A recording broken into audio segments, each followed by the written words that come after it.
Hello, my name is Bryce Tubbs. With me today is Anna Houden, and she's a leadership coach at Executive Solutions, where she helps small to medium-sized companies and corporate clients build self-leadership to increase productivity and reduce burnout. Thank you so much for coming on the show today, Anna. Thank you so much for having me. I'm excited to be here. Yeah, you're welcome. I'm super excited for this. And, for those watching, if you watch this from any location that is outside of our free community, I just want to personally invite you inside. It's taken a very, very long time to build such a, positive mastermind kind of effect inside of there.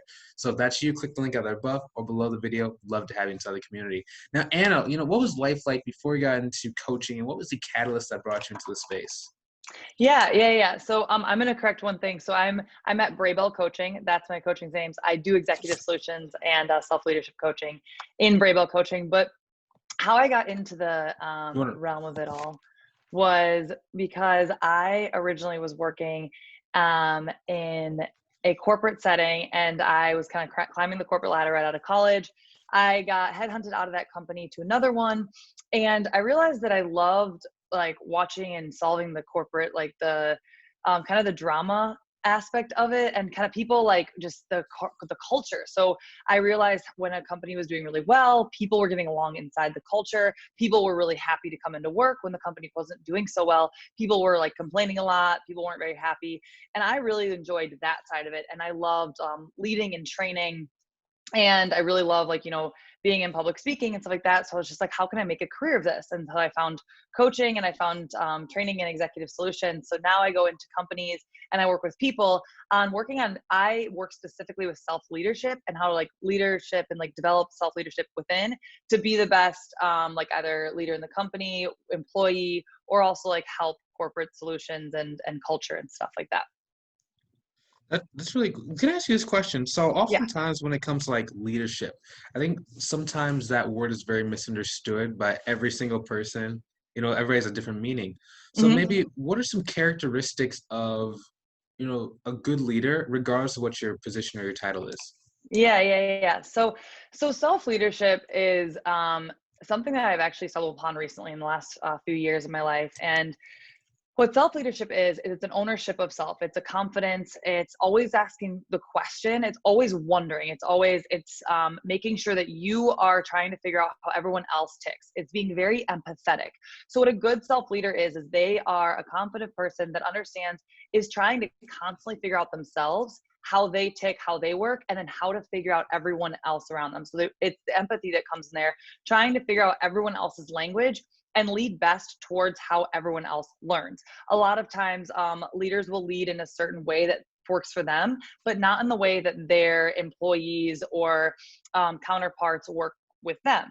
So with self-leadership is you're really developing who you are, understanding where you're coming from, having empathy, acceptance, awareness within yourself, and then putting that outwards and leading that into a group setting, if that makes sense. So the best leaders are people who are able to match and understand that that person might not speak the same language as them, and understand and learn the same way as them, but they can empathize with them and they can try and learn and lead that way. So it's that classic being with that person, working at their level, and not taking what you are and overpowering, looking down on them.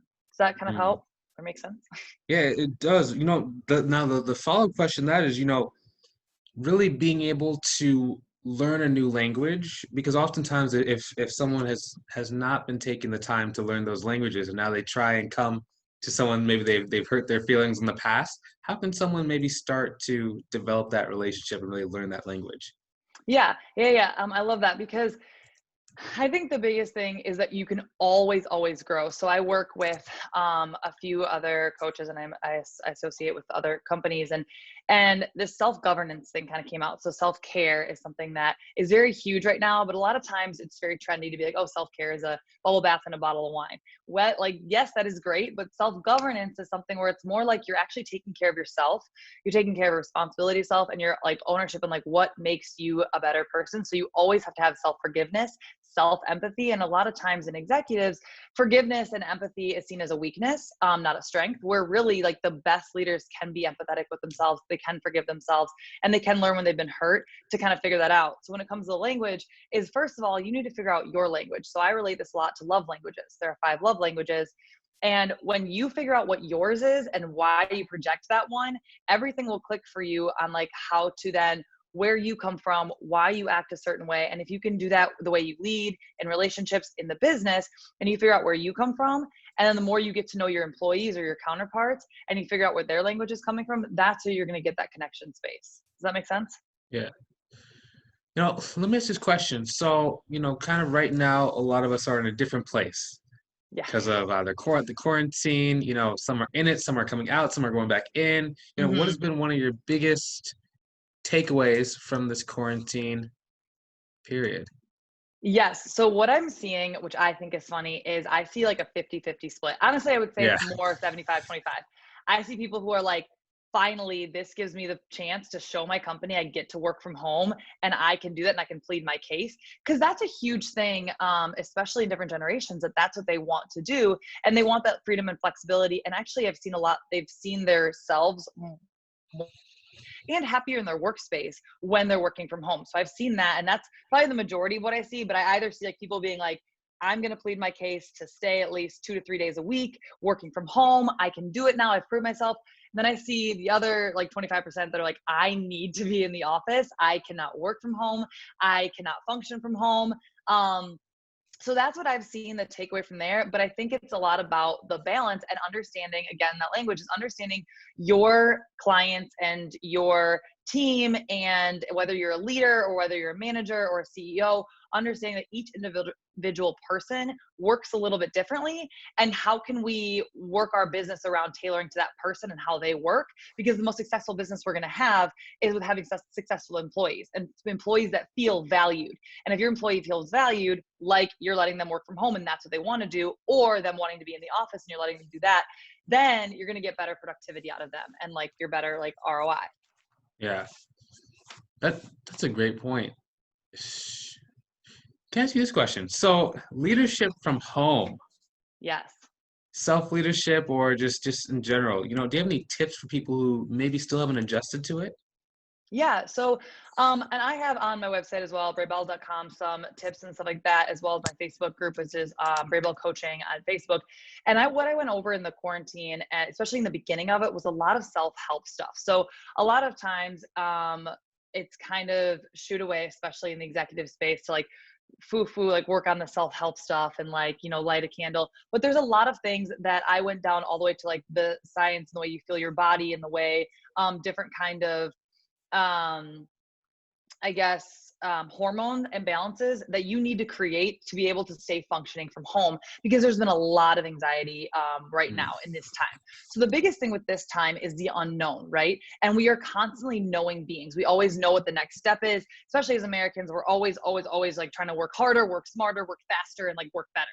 And when we don't know what our future holds, what anything looks like, we're frozen and we're paralyzed and we're like, okay, but like I'm gonna work hard, but I'm like hoping that this is what life's gonna look like in the future, but I'm hoping it will look like that and this. So I did a lot of things on kind of looking at getting yourself outside, making sure you're exercising, the way you're eating. There's different things where you can just do mantras and telling yourself. It's a lot of mental health, and it's a very difficult thing to be a self-leader in this time and to work from home and to be alone a lot. But there are so many great resources out there. But that's another thing that I definitely work with individual clients on one-on-one, because it's so vital and important to be doing and taking care of yourself during this time. Even if you love working from home, we all have our bad days, and there are ways that we can implement every day how to make ourselves feel better, happy, and turn those days into good days. Yeah. Let me ask you a question. So you kind of touched on it. Can you talk about where can they go to find you? You said Braybell's what? So yeah, so BRAEBELLE.com, Braybell.com. I'm also on LinkedIn. My name is Anna Houden. And then my business is again Braybell. And then on Facebook, I have a Facebook page that is Braybell Coaching. I think you just do at on Facebook, but Braybell Coaching. It's a made up name. So you can find it pretty much anywhere. If you Google Braybell, all of my stuff will pop up since it is a made up name. Uh, On my website, it'll say where I came up with the name and everything like that. But can you tell I us about it? started about what? Can you tell us about where the name came from? Yeah. So, you and I were talking about this a little bit before. I'm engaged, so I'm getting married in a few months, and I was like, well, my name is going to change, so I don't want to do anything with my business. And I was dating my fiance when I started all of this 3 to 4 years ago, and I was like, someday, like, I'll be changing my name, and so I wanted to create a name, and I wanted to do something that meant something to me and kind of made sense. And I was actually working with my coach. I always work with coaches, no matter what stage I am in my career, I'm working with a coach. So I was working with a coach, and I was trying to do a brainstorming exercise on what meant something to me. And I really like, I'm a huge mountain girl, but I also like love the water, like more lakes. I love where the mountains meet the lake. And so you're trying to like picture this whole thing in my head. And there's this place in Colorado called Maroon Bell. And it's a beautiful place where there's a huge lake and mountains behind it. And so Bell kind of came up. And Belle is what my dad calls me. Belle is not in my name. My name's Anna. It's not Annabelle, but he calls me Belle, and it's really sentimental to me. And then I tried to look at, okay, what's another word for like a mountain or something Belle I can do? And we looked up the Scottish term for mountain slope is bray. So it's like you're climbing the mountain and you're always trying to get to the top, and it's about the journey and it's about all that. And it's kind of like, how you're following like a bell curve and how you're always working up. So Braybell kind of came from like the journey, the mountain climbing, and that's how it came about. So yeah, I don't know if Nice. that helps or not. Well, I mean, that's the stories. That's really cool. Yeah, I love it. Yeah. That's creative. Wow, that's cool. That's a Took a lot of lot of thought into effort. that. Yeah, that's a lot of thought into process. Wow. You know, I like details. yeah. And just kind of thinking about the slope and just climbing the journey, what's the vision look like for you as far as you like to think or talk about? Yeah, so I started with individual coaching. I'm transitioning into more executive coaching. I've worked with a few companies, and that's where I'm going into more executive solutions, larger companies. I'm really trying to make my headways into corporate trainings, different kind of keynote speakings, public speaking engagements, as well as keeping my coaching business going. So I'm definitely trying to step more into the executive structure with what I'm looking at and where I'm trying to go with this. I'm just trying to grow day in, day out with my business. 4 or 5 year plan. I'm hoping to be, pardon my language, a badass mom and working like entrepreneur and working with companies and really running ship and helping people out and helping companies see their culture, their leadership, and where everything runs, and as well as like being this, mom that I've always dreamed of being, of having a family, and I can't wait to start that with my fiance. So that's kind of where my plan is to like keep going and be a woman who can do it all. So we'll see. Yeah, it's gonna be cool. It's gonna be fun to see your journey. Yeah, can you please spell out your name just for the people who are listening to the auditory only if we do a podcast ever, so they can go search Yeah. you up on Google or LinkedIn? Yeah. So my personal name is Anna Houden, ANNAHOUDEN. My business is Braebell, BRAEBELLE. So that's braebell.com. And yeah, you go ahead and Nice. look me up, follow me. I have an Instagram, Facebook, and then LinkedIn as well. Nice. Thanks for your time today. It was really great to meet you and hear your story. Yeah. Thank you, Bryce. Yeah, you're welcome. For those watching, we thoroughly hope that you found some value in this conversation.